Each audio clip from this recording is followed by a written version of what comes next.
Ok, bonjour à tous et à toutes, Bandeko Nabiso, Balanda Nabiso, vraiment. En tout cas, place Boza, Boza Belé. Ce qui n'a pas bongo, na banana na mboka na ngai, ex-Zaïre, République démocratique du Congo, ezo kamama, pas moi na mboka solo, Fachi Béton, Bikou Rouge. En tout cas, Ezawana, président chinois de l'IDPS, il faut appeler Sabino P. au actualité, il y a Zouaki selon, Otobengi, information. En tout cas, Boza et Belé, na Pesibino, Otobengi, bonne condition d'écoute, puisque les lots, moi, news et Zali.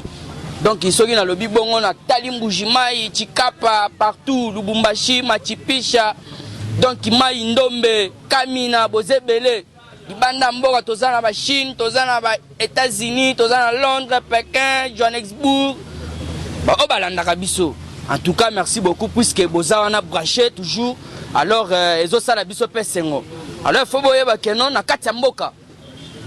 Bino moko bolanda kinde batambusa ki sango Kenon population ou soit peuple congolais a yembela ki otobengi monsieur Kanambe. Yembela ki ba chan na retour na que ce soit. Bon, makambo nyoso tu bolandi bandeko na ngai. Na lingi bozala na kimia eye vos apaisements. Na katia mboka mokonzi aza moko. Ezali G ya FCC. FCC alingaka bayembela ye bakumisa ye. Nana yebi histoire te. Kasamba batambusi bambongo ba 5000 na changu va même na limité. Pour être batu bayemba bandeke babandaki koyemba wana. Et qui est que ces Congolais là bakoshone pendant autant d'années et lelo azoyemba pour na retour ya monsieur Kanambe. Mais ça déplorable. Pour nga nazo trouver bango batwanzala. Puisque tolo bakango batwanzala baswama na libulu ya noka pona ko luka likelele yamana batwana bolandi bakendaki ko lukande ba 5000 ba n'importe quoi. Alors il faut bien comprendre que non ndenge zana na kati ya mboka c'est le président Fachi Béton qui gouverne yende azali garant de la nation. Bo s'inquiéter te bo lo ba n'importe quoi te selon ba information wana. En tout cas bo za la calme selon makamyo surtout bolandi. En tout cas toleki sans plus tarder il faut bien comprendre que non makambo za bien. Makamboza bien makasi awa tomoni Julien Paluku. Julien Paluku appelle qui 48 heures. Appelle ça qui 48 heures na ba débiteur ya FPI pour na kosala auto bengi remboursement de leur empreinte. Et surtout batuwana nyo surtout to comprendre que bazaba mamba ya FCC. Batu nyo surtout bakendaki ko emprunter mbongo kuna na FPI. Parce que le loko comprendre Julien Paluku appelle ça qui bango 48 heures tous les débiteurs ya ba auto bengi ya mbongo ya FPI. Donc il faut comprendre que non, na minute tozana katia lutte contre la corruption. Puisque rien que ça, pour tout moni na katia mboka, il faut quand même otobengi ba droit ou soit ba point essentiel et banda déjà kokota sur le terrain. Neti ligambo tobengi état de droit. Oyo surtout a yibi atatonga ya bana mboka. Donc il place na ye a kozala kaka arrêté. Wana na koyebisa bino ebele bakenda kozwa mbongo kuna na FPI. Bebeli bango. Et d'ailleurs, selon nos sources, lobby, bazamingi bato FCC. Na ebisa kibino que ce n'est pas pour rien, mais c'est Fachi Béton lobby, tous les frontières fermées, que personne ne sort. Oza makasi abima mboke za polele. Mboke za polele wana makasi abima. Alors, faut bien comprendre que non, le pire arrive. Le pire arrive, pourquoi? Parce que non, bato nous surtout bayaki po bayiba. Oza ngonga ko ibate, oza tan ya ko pesa Congo, image mususu. En tout cas, to ko bana kokoba na Nord Kivu. Tomoni otobengi ba mouvement ya mabe salami kuna. Donc mouvement ya ba ingénieur ba dénoncer l'évasion des rebelles ADF na prison oya Ngenga. Donc itokoloba que non prison wana eza les prisons les plus redoutables. Na beta ngolobi na sangwa Congo, fallait bien comprendre que non batuo bakimi na kati ya prison d'Angenga bazaba présumé rebelle ya ADF bakimaki ndeni eza complicité ou soit complot. Il y a directeur général il y a prison d'Angenga na otobengi ba garde prisonnier. Batouana ba continue complot nde baye ba kimisi et puis ba ministère biso français que non eza évasion ya ba prisonnier. Alors na minute onde nazo ebisa bino ba kangaki directeur wana na batundambu wana bakendaki ko kimisa bango. Alors nde eza boye baza arrêté. Ya wana moni mouvement oyo ezoko dénoncer eza koloba ete pourquoi batiki ba ADF Batouana bazali ko boma bandeko na biso propre. Et comment ça fait-il que les lots bazali ko bimisa bango bazo kimisa bango. Donc ezali complot ou soit ba se comploter pour ba kimisa bango. Ba comprendre que banda fatia loba que non na kopesa mutu nanga ata kopesa pona kimia kota na est ba boma tous les leaders ba banda osala mobulu na kati ya est donc ba comprendre que non ba tikali muke nde ba komi ko ravitailler bango alors to kocha bango en garde que non ba kokutana na libenda moto toujours na kati actualité politique to comprendre que non magambo eza bien na chopo société civile ba exiger démission ya gouverneur wana otobengi kombo ya Wale Lufungula donc na chopo société civile ba sepelité toyebisaka bango Congo eza na 11 provinces lelo boluki ba problème bolobi toza na 26 provinces quelle est 26 provinces obino bokoka ki ko diriger yango lelo ko comprendre que no chopo ba telemi ba lobi gouverneur il faut démissionner mais c'est déplorable puisque tout le monde n'y a que ba gouverneur ya République démocratique du Congo bazakaka incompétent. Permettez les termes puisque tout le monde va même au Lubumbashi Jacques Kabulakatu à son tour avait demandé na niveau na niveau du gouvernement central ba pesaye otobengi soutien ba même ko éradiquer insécurité totale puisque ndé zawana ba yebisinga lobby et pas bandeko nanga machipisha que non insécurité za kokoba na kokoba. En tout cas, Fati Béton, Nazana Likanisi tendengo zwaki moyen ya ko changer ya ko permettre tous les généraux surtout bazana sol ya otobengi ya Katanga, il faut baza la permettre puisque tout monde que quelques batouana baza comploter. En tout cas, toujours dans cette actualité politique, il faut bien comprendre que Nord Kivu, 6 pêcheurs pris en otage par les miliciens Maïmaï sur les lacs Édouard. Le bill sous na lobaki en puisque on appelle ça information sans formule. D'ailleurs, Batouana, avant de prendre en otage 6 pêcheurs, Babotola qui n'a nous 40 hors bord, il y a des pêcheurs na biso. Il faut comprendre que la présence des hommes ougandais armés jusqu'aux dents. Et ça lui koyeb sabiso et lokomoko, puisque to moni que non, Jean-Pierre Mbemba, li kopoke ko sala kuna, puisque to comprendre, Batuna yo, ba rebelle, baza déjà na frontière.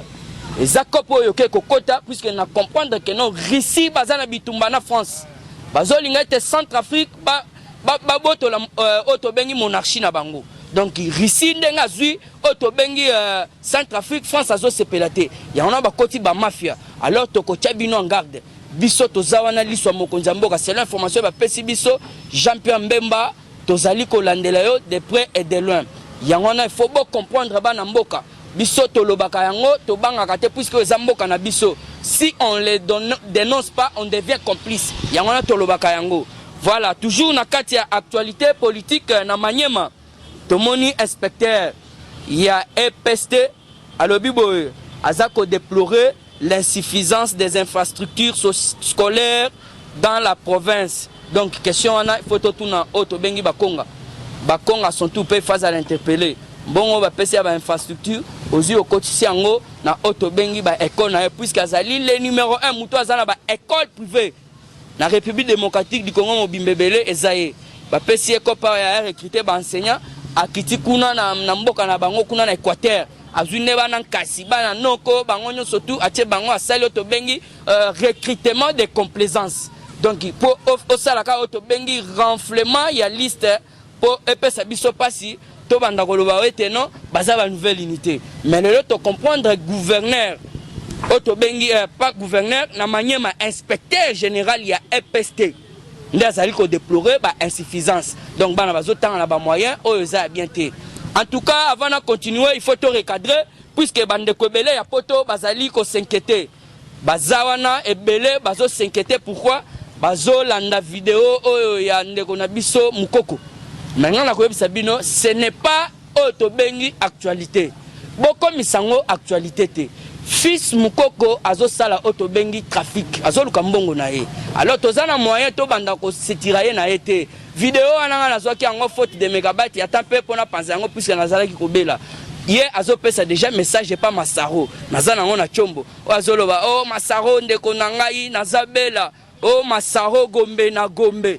Nazalaki wa mère ami d'abord bango surtout na ba VK donc azokumisa bango faut comprendre que non il n'est plus de notre a comment communicateur il y a INC alors tozo comprendre que bozo komisango ba sujet bo komi a cracher na mémoire papa tienne mais non aza sous na to bengi na mémoire na penser à Fati Betonte puisque l'air akenda kuna mokonza mboka ebise zalaka gardien du temple apesa ya kokaki kopesa ye alobi azalaka kuna ya on comprendre fils mukoko tozalaka ne lisusu na pensée te puisque to comprendre que baza ba malanda ngulu baza batu oyo to comprendre que non banguna na biso bakomi ba massa na bango alors bo se faire problème te ezala lokola actualité te baza batu oyo bazo sala trafic yo moni masaro wana mutu azo mesurer mbongo et bon so azui paquet mo apesi fils mukoko a changer langage te tandis que mutu azo luka ta mbongo loto puisque babilo wana alobela ngo trop na lotoko alangoki bading na ye donc il faut comprendre bien alors bon en faire problème te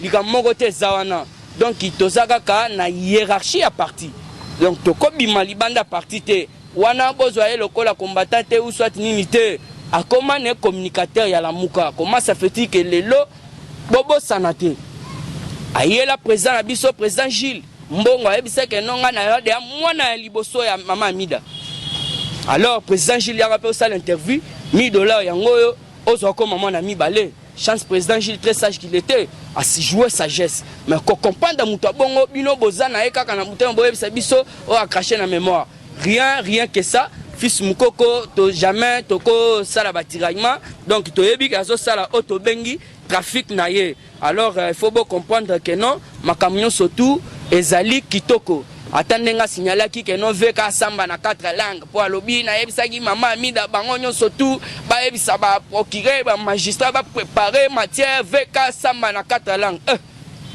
yo sur mona moyibi asamba na 4 langues puisque nazana bien sûr to yebi 4 langues puisque azalaki espion muto batinda donc sur les espions ba tous les langues o ezana katambo ce n'est pas auto bengi actualité. Alors, il faut que Kisayango, Bozala toujours mobilisé, toujours réveillé. Toleki Ligamba fils Mukoko a nazo attaqué OMS. OMS na comprendre que non baza bato baye po basunga peuple te baza bato po baye koboma. Alors il faut comprendre que non vaccin est tenté. Parce que ba côté li président à Madagascar. Président à Madagascar a dénoncé ango. On a même des informations à l'Obinin. Andri Rajolina qui est le président malgache à l'Obini. Je déclare, l'OMS m'a proposé 20 millions de dollars pour mettre un peu de toxiques dans notre remède contre le Covid. Et les Européens ont piraté. Les Européens, ont piraté leur remède. Il appelle la population à la vigilance. Voilà président ya malgache. Azo senga monde mobimba. Oh bazali déjà na posa ba utiliser kisio ba faire attention kisi na ye ezali ya couleur autobengi vert ezaba couleur mususu wana te puisque OMS à travers autobengi Union européenne ba ke ba trafiquer yango ba BBC yango ba BBC remède ba proposer même président malgache Andri wana mbongo po ba BBC remède. Alors il faut comprendre que on n'a rien à voir avec l'OMS ici chez nous puisque cop na bango ya vaccin et simba quitté abalinga baboma ba congolais voir baboma même ba africain donc Zambé azaka kanzambe Afrique ezali auto bengi continent nzambe. C'est pourquoi président oya malgache abimisi vérité wana lobi ete bayeli mbongo. En tout cas yepe azali ko déplorer pe asengi vigilance makasi asengi vigilance na population pour ba meka o ko sala auto bengi base à la vigilance na kisi remède au bazui. En tout cas na za kokoba na ba information puisque ça est moins belé wana ezasiko alerte pour la population de Beni. Nazali ko alerter bango puisque ça sent très mal. Ça sent mauvais pourquoi na information du côté ya Mbaou, Oisha et ses environs. Soyez très vigilants. Une troupe de plus de 1000 IPDF vient de pénétrer à la frontière et disperser dans la brousse du territoire frontalier de Beni. Prenez toutes mesures de garde. Une personne déjà tuée. Waneza bilan. Alors, balobi boye. Balobi nazo sengande na bango population na biso baza ya Oshia. Vame o bafanda kanamba ou bozaka ba congolais. Nazo sengana bino boza la vigilant. Bokota na zamba te ba balani message ba panza puisque to comprendre qu'il y a 1000 o ba to benga ba rebelle bazali ko pénétrer baza déjà na ba zamba kuna puisque tozo comprendre te et loko o ezan ko se passer kuna plus particulièrement na Beni En tout cas, nasengi na bino bozala toujours vigilant. Voilà, nazo kokoma na ba information puisque bandeko na biso baza ebele po bango pe faut ba pesa information. En tout cas, Oto Bengi Tambwe Mwamba. Tambwe Mwamba doit partir. Pourquoi Tambwe Mwamba doit partir? Puisque à chaque instant, à Salaka Oto Bengi ko saboter. Il y a une sénatrice, pardon, à quelque tournaye mbongo ya Oto Bengi réhabilitation, il y a salle Oto Bengi sénatrice. Ce que au Monindenge Tambwe Mwamba répondre ailleurs, on en a marre. Comment ça fait-il qu'un président du Sénat peut tenir des propos donc insolemment? Tu comprends que matière wana ya Sénat est na propre qualité na été. Alors à maintes reprises dans le Bakango, Tambwe Mwamba baza Oto Bengi ba Rwandais Burundais. Donc musala na bango baya ezane bazwa Sénat kaka ba Burundais bazala ou soit ba Rwandais puisque banda Congo mambo banda na Sénat to banda ozalaka na Rwandais Oto Bengi Léon Lobicho. Bino bengaka o Léon Kengo Ndondo Kengo muto apesa Ndondo wana eza village kuna na est na Équateur. Alors Oto Bengi Mobutu ndazo ko mwana pesa ye ayati ba tchae ba installer. Alors qu'on comprendre que géniaux surtout wana ezaka que non Oto Bengi ba Rwandais faut ba qu'on assemblée wana. Alors bokutani na libenda moto puisque na minute tozo jolé bino na ndenge moko akosala ba jeter. En tout cas tozo yebisa yo Tambwe Mwamba biliaki yo bikoki. Tomoni que musala oya yo kosala eza lisusu te. Et d'ailleurs boza déjà ba papa à 3e âge. Fati beton bato aboye kosala bango musala te faut ozwa pe ba jeune oyo baza na compétence baza na qualité. Puisque tomoni que na kati ya mboka ba papa wana mikolo ba tata na kala maele eza sute. Tanet papa ba beta ba chemise ba hip hop ami benga pe dans mois comme président. Tambwe Mwamba o puisque na mboka mutu te akotelema face Fati beton. Tant que tous les décideurs du monde baza simanaye puisque na web sabino Peter Pamazala qui clair liboso ya bandeko na biso oyo ya opposition ba bazo sala position mobo ya mafia boy ba bisaki bango clair que non ndenge zawana makambo za kobeba.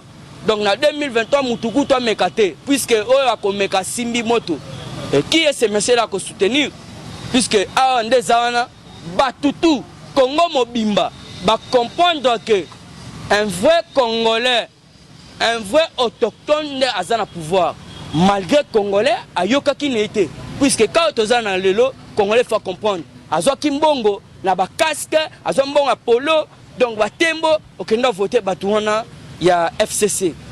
Ba komi konyonga biso le lot zongeli gouvernement na ebisa rabino à chaque fois. Gouvernement na za biso te za ba mbwalala. Pour mona batunyo surtout d'ici juin, remaniement ya tembe. Donc si 60 tokotika la tana 20 puisque en des années tu comprendre que non batouté bazana basala musala ba aider mokonza mboka. En tout cas merci beaucoup pour na lelo ngana suki wana na lingi na pesa message merci na ngana ba oyo bazalanda ngai baza ya trop donc mutema vraiment donc vous êtes de cœur avec moi. En tout cas na moni Oto Bengi Serge Moura liboso caméra donc yé a sepela 4 alors baka na kopesa 45 mais au moni apesi nga 30 minutes na pesi merci na ngai papa Kim wana kuna na États-Unis Vieux Damas na Londres Sam Tumba na Londres boza ebele Maman Charlotte Ndenga maman sociale donc mère boss na kati ya Paris na pesi pe merci na ngai et pas maman Célestine na kati ya Canada. En tout cas merci à trop maman na ngai na sepeli vraiment na pesi pe merci na ngai et pas papa Prince ya Andy papa DF boza ebele Everi Mekano, moi si ya Oto Bengi Edi Kitoko. En tout cas vraiment vieux il faut ça là tout. To tuni makambo dans balobi don ya problème te toko ko il a pe moi na biso pas à dédouaner Babylone na biso donc to komi pe calme. En tout cas Everi Mekano na boa ki pe yo za wana président NZ na kata même ligne donc mokonzi ya fiscalité. Merci beaucoup pasteur Arthur Kalala les responsables de l'église. Donc za wana pona mabondeli pona. Confiez-nous votre image et laissez-nous la transformer en une identité forte grâce à un accompagnement sur mesure et un suivi personnalisé. De la communication institutionnelle au marketing politique et commercial, Eshima vous apporte des solutions grâce à une parfaite connaissance des outils de l'information et de la communication. Contact 085 113 44 44 085 113 44 44. Eshima Magazine, un nouveau standard d'information.